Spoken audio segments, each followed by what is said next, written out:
So at the bottom of the planetary display we have Shesha holding up the earth. This is Shesh, the empowered incarnation. There we have Ananta speaking Bhagavatam to the 4 Kumaras, and above the 7 subterranean planets.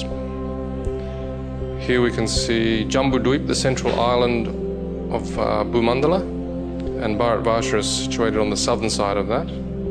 It's 8 other Varshas with Ilavrita Varsha in the center, various supporting mountains with large trees upon them, described in Srimad Bhagavatam. In the very center of Ilavrita Varsha is Mount Meru, a golden mountain. Atop Mount Meru are the cities of important demigods, Lord Brahma in the center, the 8 Dikpalas in the cardinal directions and sub-directions. Moving out, we can see the broader Bhumandala, 7 concentric islands and oceans surrounding them. The 7th of these islands is Pushkaradvip. On that island is Manasotra mountain, and on the mountain there's various cities of demigods such as Indra. Out further is Lokaloka mountain. These large elephants stand atop Lokaloka mountain to balance Bhumandala. Outside of Lokaloka mountain is Aloka Varsha, which is dark. The rays of the sun and the other luminaries extend up to Lokaloka mountain. On Manasotra mountain here on Pushkaradvip, the sun travels above this mountain at the southernmost point of its annual orbit.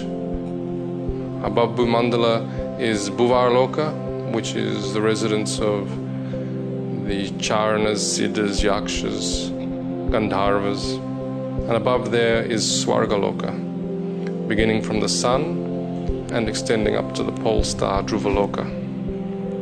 This is the moving part of the planetary display.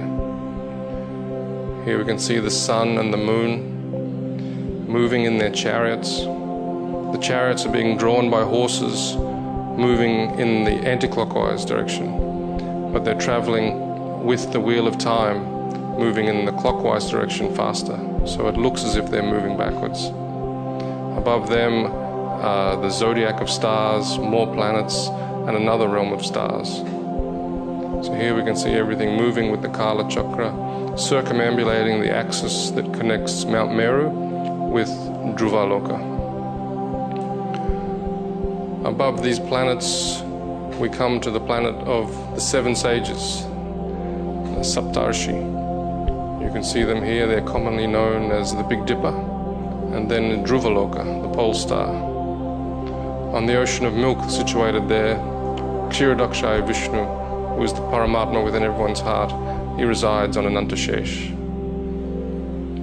Moving up beyond there we have Mahaloka, Janaloka, Tapaloka and Satyaloka.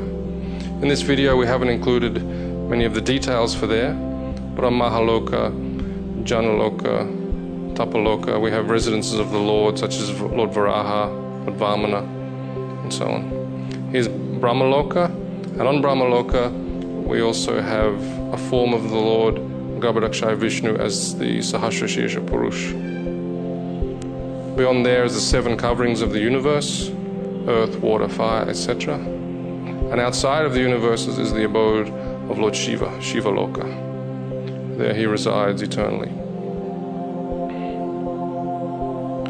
Beyond Shiva Loka, we come to Mahavishnu, Karanodakashaya Vishnu, with innumerable universes that have emanated from the pores of his transcendental body. Here you can see him being served by Rama Devi. Then we come to the Brahmajyoti, the effulgence of the Lord's transcendental body.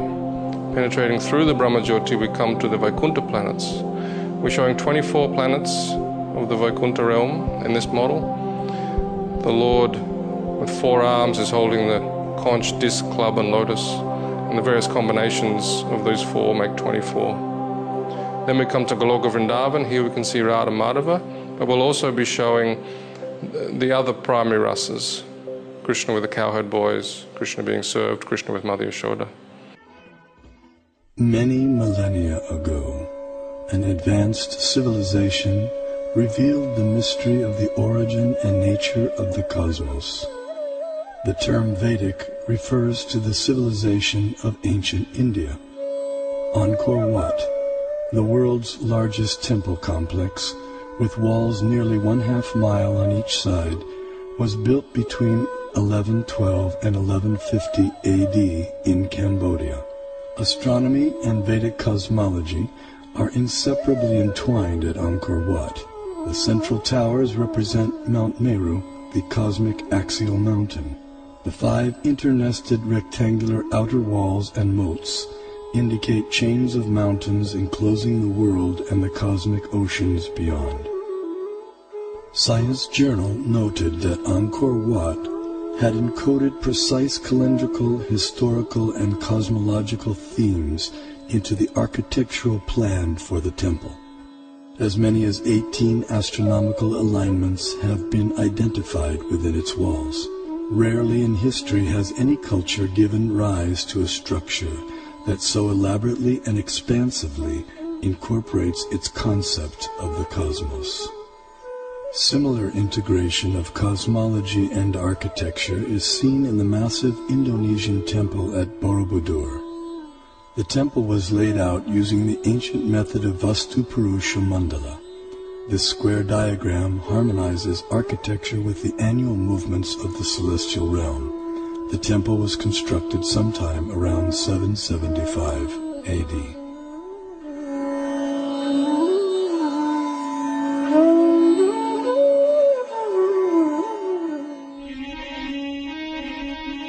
His Divine Grace A.C. Bhaktivedanta Swami, also known as Srila Prabhupada, author of 84 books on Vedic knowledge and founder of the International Society for Krishna Consciousness and the Bhaktivedanta Institute. He desired to erect the world's largest planetarium depicting Vedic cosmology through modern technology.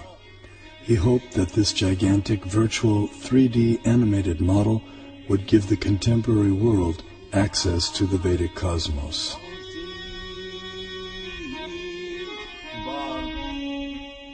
The Temple of Vedic Planetarium, we shall show the Vedic conception of planetary system within this material world and above the material world.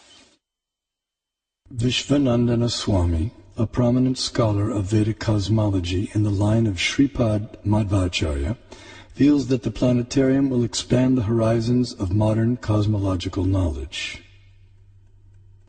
We have a lot of information about this universe in our Vedic and Puranic scriptures. So certainly a person who is interested in exploration, he would get some material for exploration. The planetarium had many different exhibits, so you wanted some exhibits that would create this doubt in science that they don't have the proper explanation, and that the Bhagavatam has a better explanation. In the temple. And that, it would show the Vedic cosmology. And I think later on, he said that even if the scientists don't accept it, we don't care. We just show what's in the Bhagavatam. We don't care whether people accept it or not, but we should just show it. The literature of that period contains a wealth of cosmological knowledge encoded in Sanskrit, arguably the world's oldest language. This knowledge has the potential to enrich our understanding of the cosmos we live in.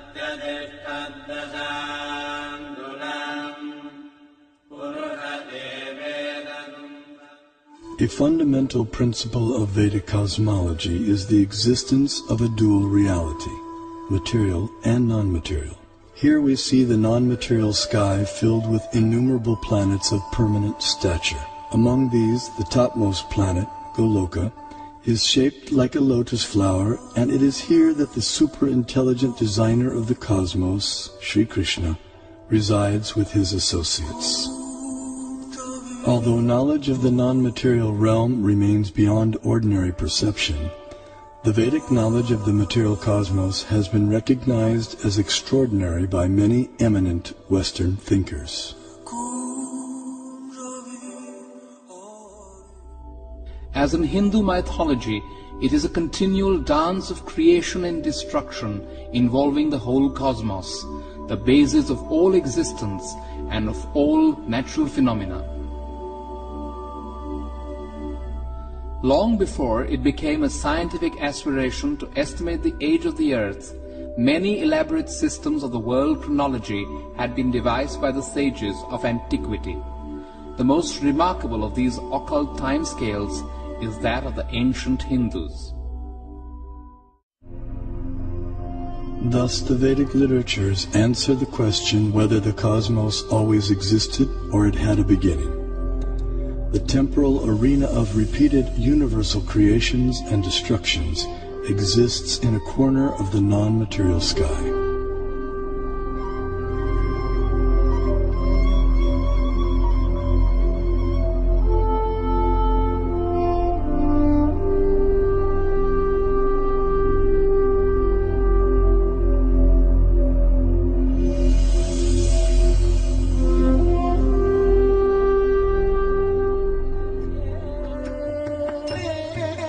This material nature, which is one of my energies, is working under my direction, O son of Kunti, producing all moving and non-moving beings. Under its rule, this manifestation is created and annihilated again and again. Here we behold a form of the superintelligent being Vishnu, reclining in mystic slumber amid the causal ocean. When he exhales, millions of universes issue from his body and expand, until he inhales when all the universes return within him. The universe is a sphere encased by successive coverings of the elements earth, water, fire, air, ether, intelligence, and ego. As a coconut has its hard outer shell and inner liquid, so the universe has its outer coverings and an inner space half filled with ocean water. On that ocean, another Vishnu expansion reclined on a serpent bed while being massaged by his consort Lakshmi.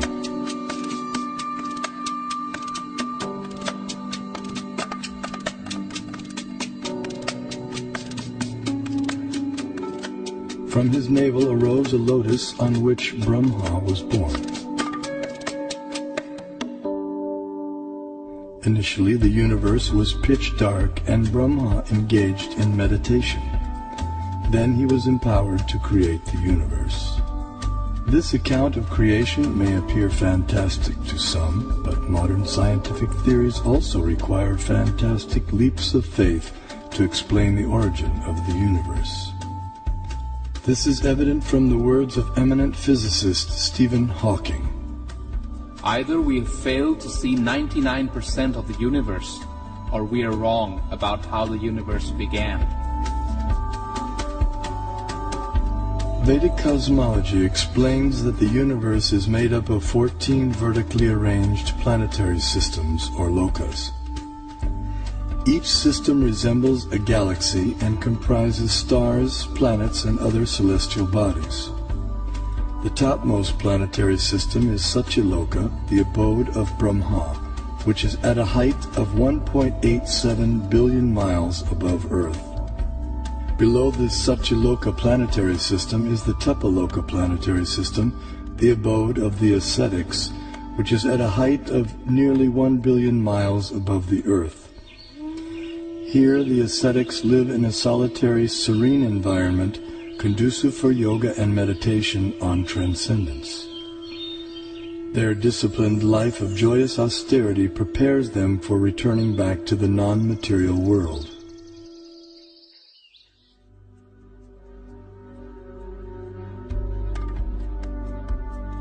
As we move down from Tapaloka, we pass through Maharloka and Janaloka until we reach the Svargaloka planetary system, also known as heaven. The alignment of heavenly bodies around the pole star was elucidated by Srila Prabhupada in a letter. We can see that at night the whole planetary system is turning around. And the pole star being the pivot. His planet has its orbit fixed, but the sun is moving up and down, north and south. It is not that we shall accept the theory that the sun is fixed and others are all going around the sun. That is not correct. In talks with leading disciples, Srila Prabhupada compared the revolution of planets and stars to a spectacular rotating chandelier. It's like a chandelier, and so the whole thing is moving. And then he developed this idea of the temple of the Vedic planetarium, and how he'd always go like this, dome, dome. He'd hold his hand like that. And he'd say, and then from the center of the dome, a chandelier, which shows the planets according to the Vedic version. Some spectacular kind of chandelier. This planetary system is rotating from east to west, and it is hanging like the chandelier, taking shelter on the pole star, that we can see every night. That the pole star or the North Star remains fixed and does not orbit in the sky is well known to astronomers and sailors alike. Less known is the fact that the pole star rotates powerfully on its own axis. The ancient Vedic text called Matsya Purana explains, the planets and stars are all attached to the pole star by invisible astral cords of wind called pravaha. The revolution of the pole star causes the orbital motion of other planets and stars. Through meditation, yogic astronomers visualize the planets and stars as different parts of the body of Shishumar, the transcendental dolphin. The pole star, the topmost of the heavenly planets, is like the capital of the middle universe. Here, the third form of Vishnu resides on an ocean of milk. In times of universal disturbances, the demigods headed by Brahma come here to appeal for help. The pole star is also the abode of Dhruva, a pure and exalted devotee of the Lord.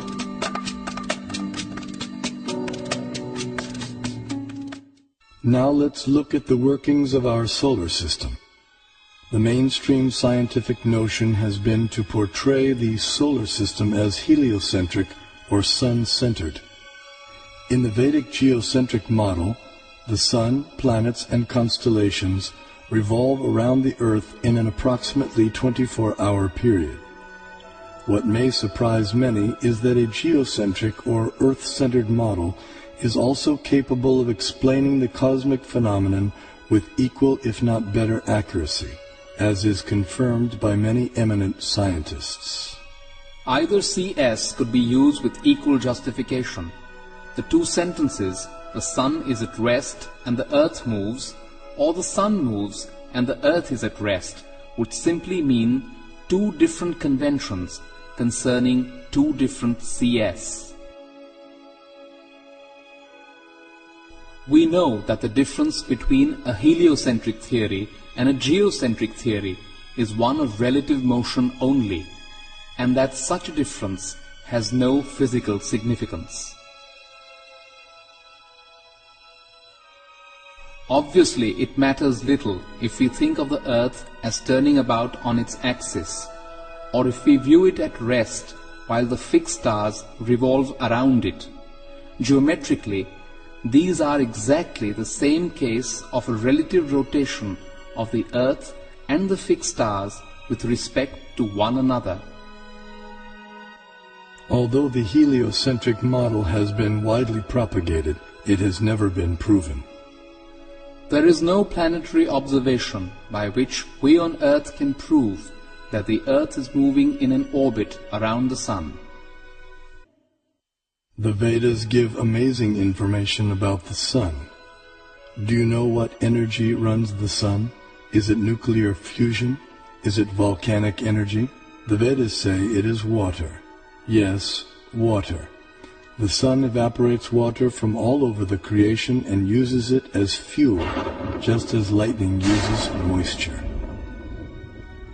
Modern science knows that sunlight contains many types of rays, such as ultraviolet, infrared, gamma rays, X-rays, etc. The Vedas describe that sunlight contains 100,000 different types of rays, each possessing specific subtle properties. Just as in a house, electricity regulates coolness, heat, light, sound, etc., so the sun's rays control heat and cold, day and night, summer and winter, darkness and light throughout the universe. The Vedic geocentric model explains how the sun moves around the pole star situated vertically above Earth's north pole. The sun moves upward on an incline for half a year and then downward for the next half. This motion produces two effects on Earth, namely the changing of the seasons and the varying durations of day and night. Celestial vision reveals a personality residing over the sun. His name is Vivasvan, and he rides on a golden chariot pulled by 7 divine horses. The chariot has one wheel which moves on celestial Manasotra mountain. The horizontal shaft is linked to the axial hub of the universe, Mount Meru, and the diagonal shaft is linked to the pole star. With each circular path, the wheel gradually moves laterally inward for 6 months and then outward for 6 months. Similar to the chariot's vertical motion, this lateral action fine-tunes seasonal changes on Earth. When the orbital motion of the sun is viewed from above, its illumination is seen to extend out to half of the greater Earth plane.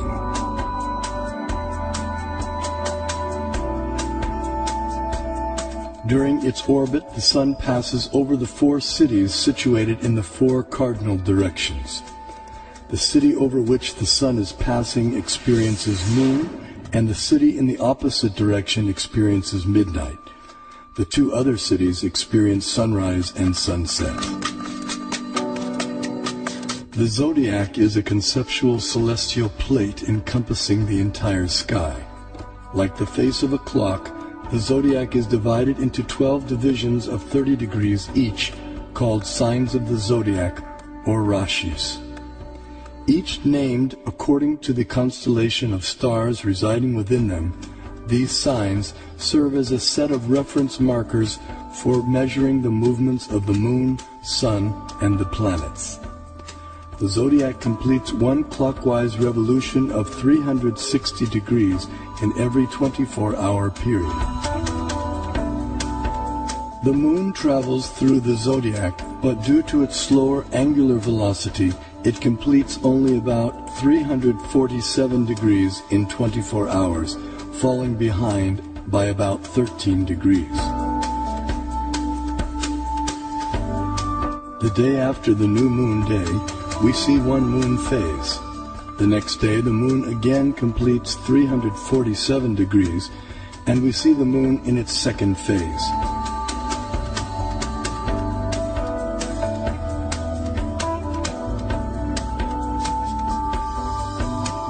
In this way, the moon appears to travel in the opposite direction through the zodiac. This is also called retrograde motion. Thus, the phases of the moon increase each day for 15 days until the full moon. Then the moon's phases decrease gradually by 1 phase each day until the dark moon night. Below the sun is a dark or invisible planet named Rahu. When this planet comes between Earth and the sun on the new moon day, or Amavasya, while the moon is in the same conjunction or straight line, a solar eclipse takes place. Similarly, when Rahu comes between the Earth and the moon on the full moon day, or Purnima, while the sun is in the same conjunction, a lunar eclipse takes place. This is seen by anyone on Earth who can see the moon. The eclipse is either full or partial depending on the movement of Rahu. At least 5,000 years ago, the Vedas were able to predict eclipses precisely. This science is still used today with the same extraordinary accuracy. Science is defined as systematized knowledge of things around us.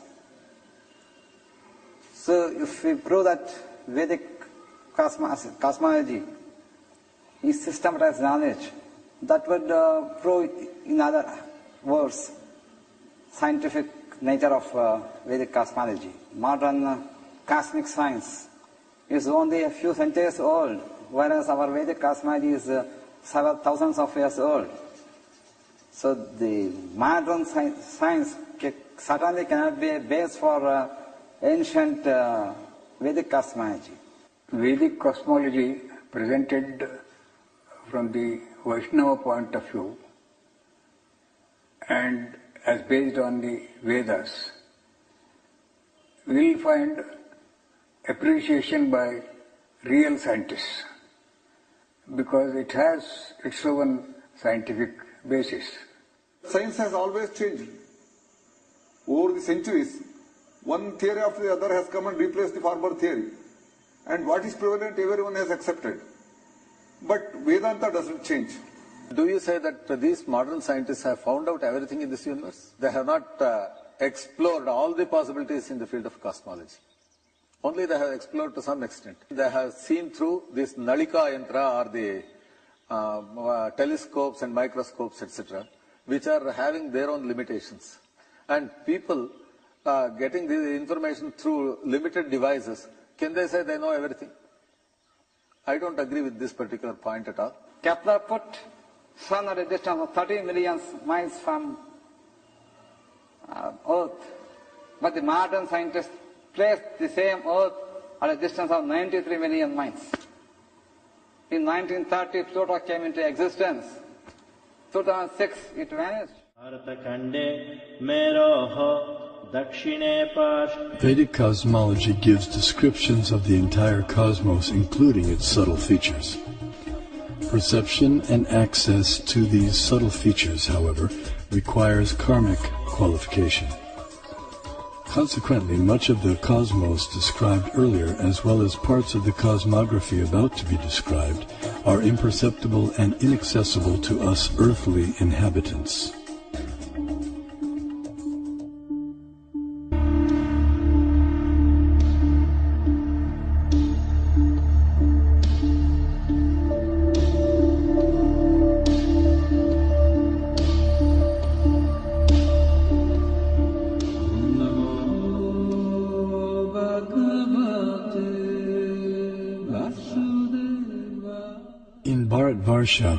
The famous mountains known as the Himalayas are tall and immovable.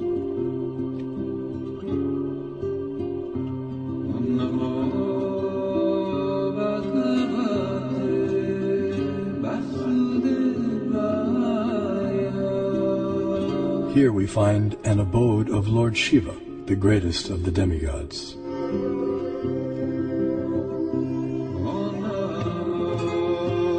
In the center of Jambudvip stands the most extraordinary divine golden mountain called Meru. Meru is shaped like an inverted cone, and it is the sporting place for the demigods.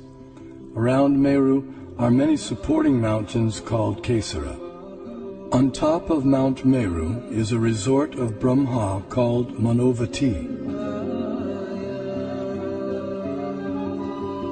The famous celestial river Ganges descends to the center of Manavati and then flows out into 4 directions. Surrounding Manavati in the 8 directions are the resort cities of the chief demigods. One of these cities is Amaravati, the resort of Indra, king of heaven. King Indra lives here in majestic opulence, attended to by musicians, dancers, and reciters.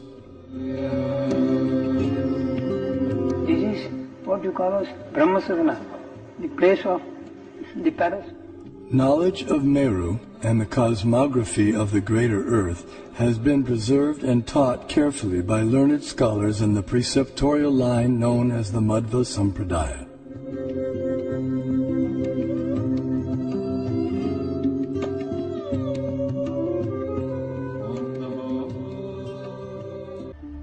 Four elephants of inestimable size are placed at the 4 directions for balancing the greater earth.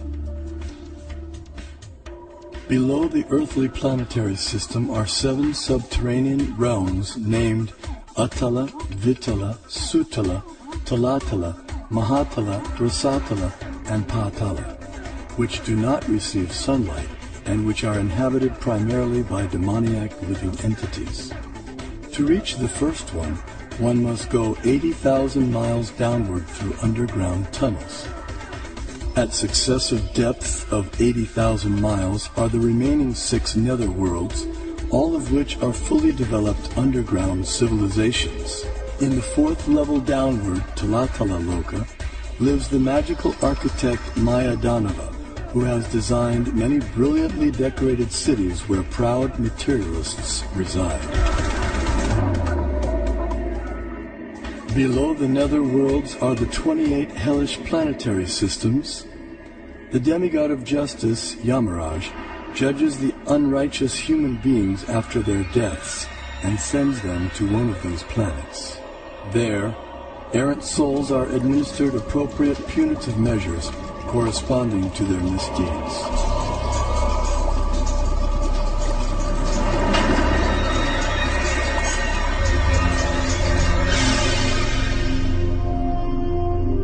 The earthly and subterranean planetary systems rest upon one of the hoods of the gigantic divine serpent, Shesha. Shesha in turn is held up by the colossal transcendental tortoise, Kurma. And Kurma resides in the ocean that fills half the universe.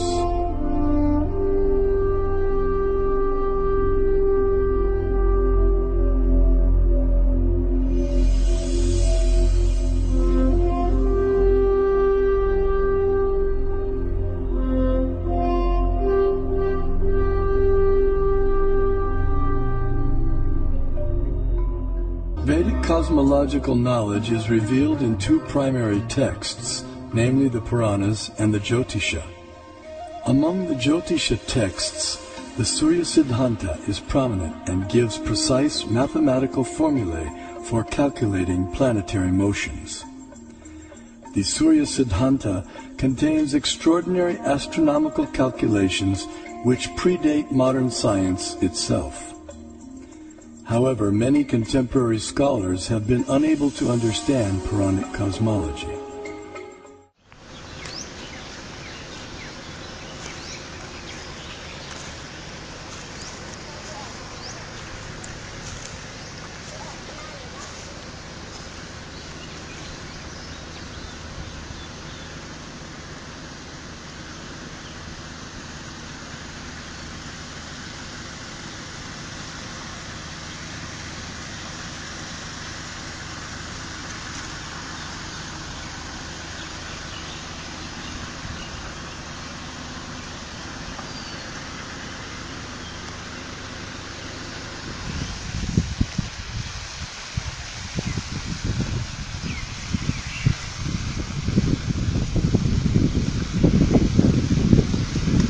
According to Thai cosmology, Sumeru Mountain is considered the pillar of the world as well as the center of the universe.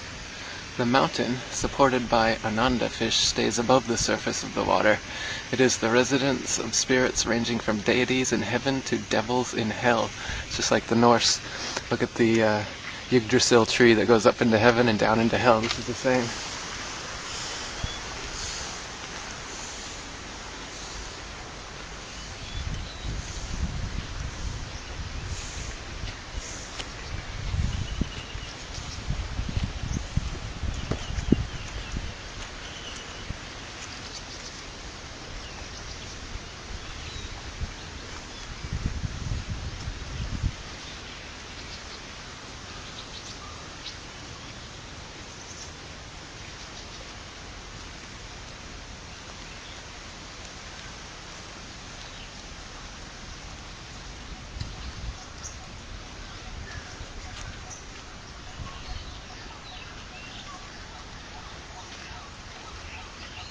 So see, babe, check this out. It says, according to Thai cosmology, Sumeru Mountain is considered the pillar of the world as well as the center of the universe.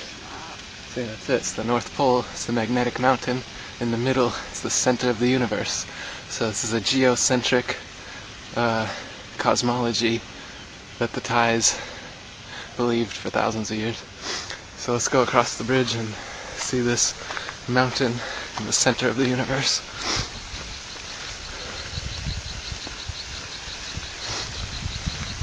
Early explorers said that there was rivers that fed into the mountain and they changed directions every 6 hours, sucking in and then pushing out, and that's what caused the tides on Earth.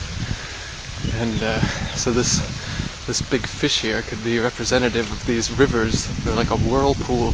They said it would suck the ships right into it, just like a whirlpool, and that the magnetic mountain was so powerful that it would pull the nails right out of the ships. This temple's very magnetic looking, the coloration of it and everything. This is my first time here too, so I have no idea what we're looking at. Let's see some of the artwork inside.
Check this out.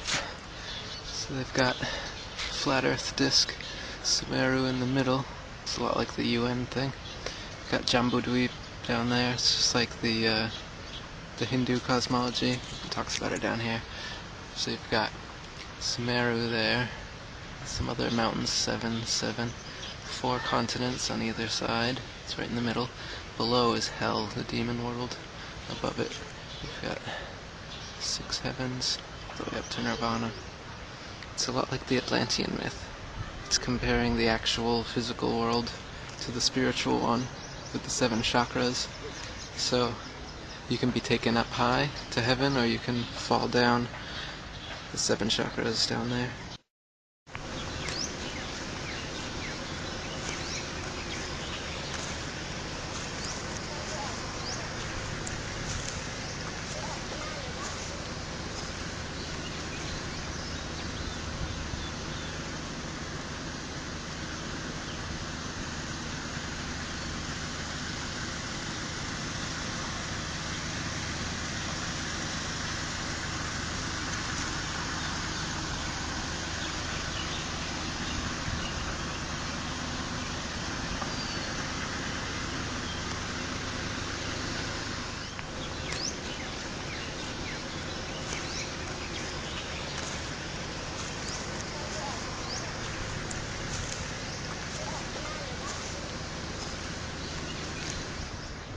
cosmology system. 3 worlds. In the cosmology ideal of Hinduism and Buddhism, Sumeru Mountain is the core and center of Earth and universe, which should be supported by a gigantic fish. 4 continents and 4 oceans. It's just like the 4 rivers in Gerard Mercator's map. And Sumeru is the magnetic mountain in the middle. So it's not just Mercator saying this. This is well known thousands of years. But nowadays, they tell us there's nothing but ice at the North Pole. Do you believe them? There are many cosmological traditions around the world which share important features of Bhagavata cosmology. These include a cosmic axial mountain or pillar, which is often identified with a local mountain, such as Mount Olympus in Greece. These traditions also include other standard features, including those shown in this generic world model. The cosmology of the Bhagavatam and the Puranas is shared in its broad features by Buddhism, and it is widespread in the Buddhist countries of Asia. This East Asian picture depicts a square version of Mount Meru and the oceans and islands of Bhumandala, surmounted by planetary orbits. This Korean wheel map shows a central continent surrounded by a circular ocean and another circular continent. Joseph Needham, in his treatise on Chinese science, traces these wheel maps to India or Babylon. Here is a Babylonian wheel map. Wheel maps were also made in medieval Europe. In these Judeo-Christian maps, Jerusalem and the sacred hill called Mount Zion were identified as the world axis. Somehow or other, the tradition of Jambudvip seems to have influenced Gerardus Mercator, who placed a mountain surrounded by a circular continent at the North Pole of his map of the Arctic region. The 4 perpendicular rivers or channels flowing from the central mountain correspond to the 4 branches of the celestial Ganges flowing from Mount Meru. Here is a Phoenician seal with a personified world mountain and 4 streams issuing forth at right angles. The Dogon tribe, living near the upper bend of the Niger River, posit a circular continent with a central pillar surmounted by the residence of their high god, Amma. Note the world-girdling serpent in the circular ocean. The ethnologist Evans Wentz identifies this Navajo sand painting as a representation of the 4 sacred directional mountains of the Navajos. In many traditions, the world mountain is surrounded by 4 mountains in the cardinal directions, and we also see this in the Bhagavatam and other Puranas. The color scheme is similar to that found in Puranic and Buddhist traditions. The 4 directional mountains of Jambudvip have 4 sacred trees on their summits. These include the Jambu tree, after which Jambudvip is named. The theme of a cosmic tree of life is very common, and this tree often grows on the world mountain or stands in place of it. Here we see the Scandinavian tree of life called Yggdrasil. The apocryphal biblical literature describes a tree of life with 4 rivers of honey, milk, oil, and wine that flow down into Eden. For comparison, the Bhagavatam has rivers of special juices flowing from its 4 sacred trees. This Assyrian seal shows the tree of life on the world mountain, plus 2 sacred streams. In this East Asian picture, the tree of life stands upon the column of Mount Meru, centered on the ring pattern of Bhumandala. The Mayans of Central America have a tree of life that extends through 7 heavens, and they also speak of 5 lower worlds. Graded heavens and underworlds are found in many cosmologies, including that of the Bhagavatam. Here we see the cosmology of the Shipibo tribe of the Peruvian Montea. This includes the tree of life, the circular continent and surrounding ocean, and the world-girdling serpent. The cosmology of the Warao of the Orinoco Delta also features a serpent of being that surrounds their world. Here we see the Norse serpent that surrounds Midgard, the inhabited world of Norse cosmology. The Bhagavatam places a universal serpent called Anantashesha beneath Bhumandala. He is generally depicted as supporting the earth from beneath, but the Mahabharata also says that he encircles her in his coils. The Bhagavatam places the cities of Brahma and the 8 Lokapalas on top of Mount Meru. Similarly, many traditions place the abode of the gods on top of their axial mountain or pillar. Here is the geometric layout of the cities of the 8 Lokapalas, or world guardians. These figure in the Vastu Purusha Mandala used to lay out temples in traditional Indian architecture. The grid of the Vastu Purusha Mandala is also associated with the nakshatra constellations marking the ecliptic. Thus the earthly side of a temple was connected with the heavenly realm of the ecliptic. The Bhumandala disk represents the exoteric domains of the earth and planets. In contrast, the cosmic axis, extending perpendicular to Bhumandala, is filled with esoteric meaning. It represents the path of ascent or descent of the soul. In addition to the orbits of the sun, moon, and planets, there are different worlds or lokas arrayed above Bhumandala along the cosmic axis. These upper worlds can be entered through mystic cities, and they are accessible only to persons of advanced spiritual consciousness. The Bhagavatam describes the vertical dimension of the Brahmanda as a universal form of God, extending from the lowest world at the soles of the feet to the highest at the crown of the head. In this traditional picture, we see the rings of Bhumandala forming the belt of the universal form. Here the positions of the worlds are indicated in relation to the universal form. The levels in the universal form are associated with the spinal chakras on which yogis meditate, and the spine itself is called Meru Danda, after Mount Meru, the cosmic axis. The ascent of the soul through different levels of the Brahmanda is analogous to the ascent of the life force through the chakras in the body.